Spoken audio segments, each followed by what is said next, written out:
And so for the rest of us, you, my beloved audience, the action now is to win this election. And by the way, it's not just Obamacare, as disastrous as that is. It's cap and trade. The EPA is totally out of control. We don't want the EPA flying drones all over the place. What the hell is that? The regulatory state, or as I call it, the administrative state, the fourth branch of government, is completely out of control. There is only one way to begin to unravel that, and that's by getting rid of Obama and all the clowns that he's appointed. Electing Romney. We must elect Romney in order to defeat Obama. It's that simple. We must take the House in order to get rid of Harry Reid as the leader of the Senate, who's blocking every single initiative that comes to the Senate from the House. Now, these are basic things we have to do. And if we don't do the basic things, we can't get to the bigger things. Like changing the Republican Party into a serious conservative party. Like doing things to protect our liberty under the Constitution. By stopping the rewriting of the Constitution by the so-called masterminds, by putting additional obstacles in there, we the people, insisting on them. These are huge battles. They can take years. But what the hell? The Revolutionary War went on for 8.5 years. We just have to keep at it. We have to have that spirit. We have to have that energy. That's why tomorrow's a great day, Independence Day, July 4th, to take a look at that Declaration of Independence. And, if you're curious, look into some of the men who signed it. These are remarkable people. And how much they put on the line. If you want to take it a step further, look at the Virginia Declaration of Rights, which was adopted by Virginia about, 5 weeks or so before the Declaration of Independence. And George Mason, among others, but George Mason had a huge role in drafting the Virginia Declaration of Rights. And you'll see huge similarities between the Virginia Declaration and the Declaration of Independence. Because like Jefferson, Mason, and so many of the others were students of John Locke. It's all laid out in the Maritopia. I don't care if you buy it or not. That's not my point. We have a grand heritage. It's magnificent. Our founders didn't debate over how to control the individual. Our founders didn't debate on redistributing wealth. Our founders didn't debate on how to seize assets from successful people. They fought all of that. They debated on how best to preserve individual sovereignty, private property rights, limited government. With a central government, how to preserve the states and to ensure that the states had maximum sovereignty. Those are the things they debate. That's what we conservatives discuss. They didn't agree on everything, as a matter of fact. But the left in this country, the statists in this country, the neo-statists in this country, they're not even in the same block with us. They're not even making the same arguments with us. They don't accept the principles and the traditions of the founding. They don't accept the Declaration of Independence other than to read it and to pretend that they believe in it. Obviously, they don't. So we have many reasons to fight hard in this election. And I went back and looked at this June 16th article in Politico, the quasi-news left-wing website. Obama's policy strategy, ignore laws. That's the policy strategy. The President of the United States to ignore laws or rewrite laws. We have a president who ignores the law or rewrites it. We now have a Chief Justice with 4 leftists on the court who ignores the law or rewrites it.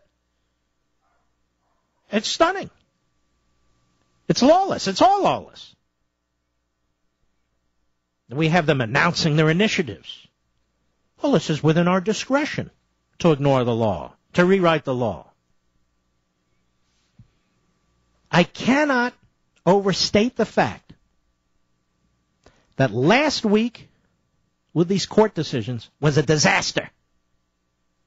A disaster. First, the Arizona case. A broadside attack on state sovereignty. Then we had the D.C. Circuit panel on greenhouse gases that nobody's talking about but me. 3-0 with two so-called conservative judges upholding massive regulatory power of the EPA to set industrial policy in this nation under the false science of global warming and under the phony argument about CO2 being a pollutant. Many of you haven't heard that unless you listen to this program. That was the second shoe. Then there was the third shoe. Obviously, the Obamacare decision. We just sit back and say, oh, I have great reverence for the judicial system. Really? Not for a judicial system that issues decisions like this. Absolutely changing the face and nature of this nation. And the House Judiciary Committee Chairman, Lamar Smith, Republican, Texas, he's saying today that ICE, Immigration and Customs Enforcement, the director there, John Morton, they're already changing and implementing the Obama policy on stopping deportations. He said to add insult to injury, internal documents obtained by his committee reveal that Obama is already granting amnesty to illegal immigrants, although the Department of Homeland Security stated it would take 60 days to implement the administration's amnesty plan. This is a sprint to Election Day.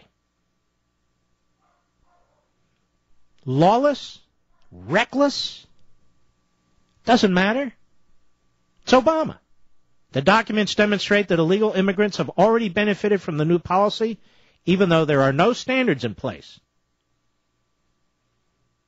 When the Supreme Court became aware of what Arizona was trying to do, basically implement federal law as passed by Congress, Congress has substantial authority in the immigration field. The President of the United States is violating the statute. The Supreme Court joined Obama in attacking Arizona. Roberts again. Now, Kennedy wrote the opinion, but Roberts was right there. Right, we should just all sit still and just keep taking it, right? Just keep taking it. So, we have a number of things we can do and we must do, and we've talked about them. Others have talked about it. The election is crucial. The election is crucial. You don't have to be a Romney fan to make sure that you help elect Mitt Romney. If you supported somebody else in the primaries, it doesn't matter now. You must support Romney in order to defeat Obama. That is priority number 1, number 2, and number 3. Because this country cannot sustain 4 more years of Obama. Period. Case closed. All other arguments are irrelevant. This country cannot stand 4 more years of Harry Reid. If Nevada wants Harry Reid, that's their problem. But he needs to go to the back of the bench, where he's irrelevant, like Pelosi in the House. I cannot believe when I'm looking at these close Senate races. Virginia, are you kidding me? Tim Kaine, a big liberal who left us a $1.2 billion deficit, who supports Obamacare, who was meddling in Wisconsin on the side of the public sector unions, that would be a representative senator for Virginia? Are you kidding me? And I can go down the line like the phony Tester from Montana. It's a big lib, pretends to be a moderate. All of a sudden, they're all moderates and fiscal conservatives. Like what's-her-face from Missouri.